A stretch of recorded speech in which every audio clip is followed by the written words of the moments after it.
Israel और Hamas के बीच जारी जंग को 2 महीने से ज्यादा का वक्त हो गया और ये जंग अभी खत्म होते हुए भी नहीं दिख रहा। 10 दिन पहले इसराइल ने यह दावा किया कि खान यूनिस ने याद्या सिनवार एक बंकर के अंदर छिपा है और उसे वहां जल्द ही खत्म कर दिया जाएगा, लेकिन इसराइल का यह दावा सही साबित नहीं हो पाया।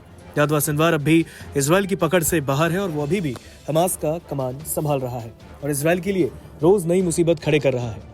इजरायली कमांडर ये मान रहे हैं कि सिनवार गाजा या जॉर्डन में तेल अवीव में भी हो सकता है। दरअसल इजराइल को 5 दिसंबर को खबर लगी कि याद्या सिनवार गाजा में है और इसी को लेकर इजरायली सेना ने यह दावा किया कि उसकी सेना उसके करीब पहुंच चुकी है। साथ ही 6 दिसंबर को इजरायली सेना ने यह दावा किया कि वो सिनवार के बहुत करीब है, लेकिन इजराइल का यह दावा सही साबित नहीं हो पाया।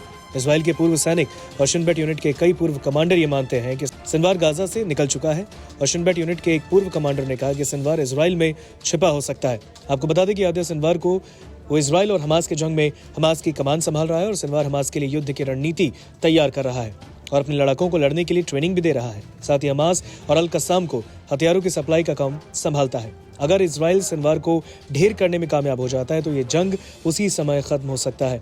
याद्या सिनवार हमास की इंटेलिजेंस विंग में काम कर चुका है और 1982 में इंटेलिजेंस विंग में काम करते हुए वो गिरफ्तार हुआ। सिनवार अपना हुलिया बदलने में माहिर है। सिनवार ने कई साल हिब्रू भाषा लिखनी बोलनी सीखी है और वो यहूदियों के रहन सहन के तौर तरीके जानता है।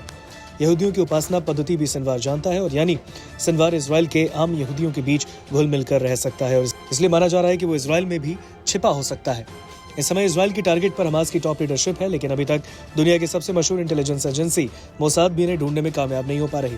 युद्ध शुरू होने से पहले हमास के तमाम बड़े लीडर्स और कमांडर गाजा में मौजूद थे, मगर जैसे इसराइल से जंग शुरू हुई हमास के राजनीतिक विंग का प्रमुख इस्माइल हानिया कतर जा पहुंचा, मगर अब इस्माइल हानिया कतर से फरार है। हानिया का फोन भी स्विच ऑफ बताया जा रहा है।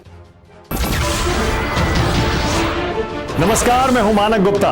अगर आपको हमारा ये वीडियो पसंद आया हो तो इसे लाइक और शेयर जरूर करें और हां, हमें सब्सक्राइब और फॉलो करना ना भूलें ताकि आप देश और दुनिया की कोई खबर मिस ना करें।